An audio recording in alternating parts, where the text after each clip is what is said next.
लोग कहते हैं कैलाश पर एक ऐसी रात भी आई थी जब मृत्यु के देवता यमराज ने भी वहां जाने से इनकार कर दिया था, क्योंकि उस रात शमशान में कोई ऐसी चीज जाग चुकी थी जिसका नाम सुनकर वेताल भी कांप उठा था।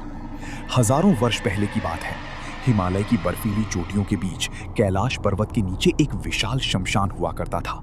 वहां रात के समय कोई नहीं जाता था, क्योंकि लोगों का मानना था कि आधी रात के बाद वहां स्वयं भूतनाथ विचरण करते हैं। और उस शमशान में एक प्राचीन वट वृक्ष था।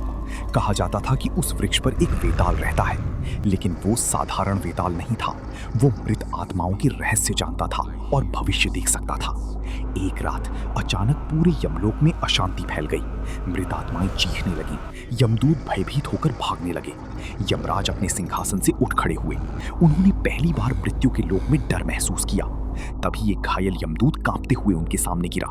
महाराज, कैलाश के नीचे वाले श्मशान में कुछ जाग गया है। यमराज की आंखें सिकुड़ गईं। वहां तो केवल वेताल रहता है। यमदूत कांप उठा। नहीं महाराज, इस बार वेताल भी डरा हुआ है। पूरा यमलोक मौन हो गया। कुछ क्षण बाद यमराज स्वयं अपने काले भैंसे पर बैठकर कैलाश की ओर निकल पड़े। लेकिन जैसे जैसे भी उस शमशान के पास पहुंचते गए, हवा भारी होती गई, आसमान लाल होने लगा। शमशान की बुझी चिताएं अचानक अपने आप जलने लगी और फिर एक भयानक हंसी पूरे जंगल में गूंज उठी। यमराज पहली बार रुक गए।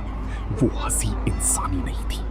ऐसा लग रहा था जैसे हजारों मृत आत्माएं एक साथ हंस रही हों। तभी अंधेरे वटवृक्ष से दो चमकती आंखें दिखाई दी। वेताल नीचे उतर रहा था। उसका शरीर हवा में लटक रहा था। चेहरा राख जैसा सफेद था और आंखें लाल थीं। लेकिन सबसे डरावनी बात ये थी, वेताल के चेहरे पर डर था। यमराज गरजे, वेताल!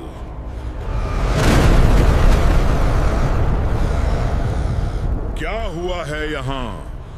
वेताल कुछ पल चुप रहा, फिर धीमी आवाज में बोला, वो वापस आ गया है।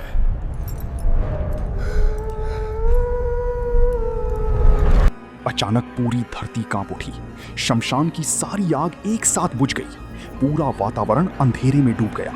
फिर एक बहुत भारी सांस लेने की आवाज आई। ऐसा लग रहा था जैसे कोई विशाल प्राणी अंधेरे में जाग चुका हो। यमराज ने अपना गदा कसकर पकड़ लिया। कौन है वहां? सामने आओ! लेकिन जवाब में केवल घुंघरुओं जैसी धीमी आवाज सुनाई दी।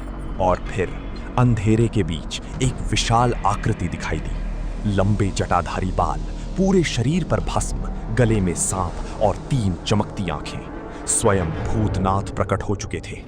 जैसे ही महादेव ने अपनी तीसरी आंख खोली, पूरा शमशान नीली अग्नि से जल उठा।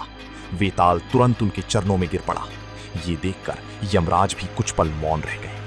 महादेव ने धीमी आवाज में कहा, मृत्यु से डरना उचित नहीं है यमद, लेकिन जब अधर्म मृत्यु को भी भ्रष्ट करने लगे, तब स्वयं भूतनाथ को जागना पड़ता है। अचानक शमशान के नीचे से हजारों चीखें सुनाई देने लगी। धरती फटने लगी। वेताल कांपते हुए बोला, महादेव, वो श्रापित आत्माएं मुक्त होना चाहती हैं। महादेव ने अपनी आंखें बंद कर ली और अगले ही पल पूरा कैलाश ओम की ध्वनि से गूंज उठा। इतनी शक्तिशाली ध्वनि कि यमराज का भैंसा तक पीछे हट गया। फिर अचानक सब शांत हो गया। आग बुझ गई, हवा रुक गई। शमशान फिर से वैसा ही शांत हो चुका था। लेकिन उस रात के बाद यमराज ने कभी उस शमशान की ओर अकेले जाने का साहस नहीं किया। और कहते हैं, आज भी अमावस्या की रात कैलाश के नीचे उस शमशान से कभी कभी हंसी की आवाज आती है और उसके बाद बहुत दूर कहीं डमरू बजने लगता है।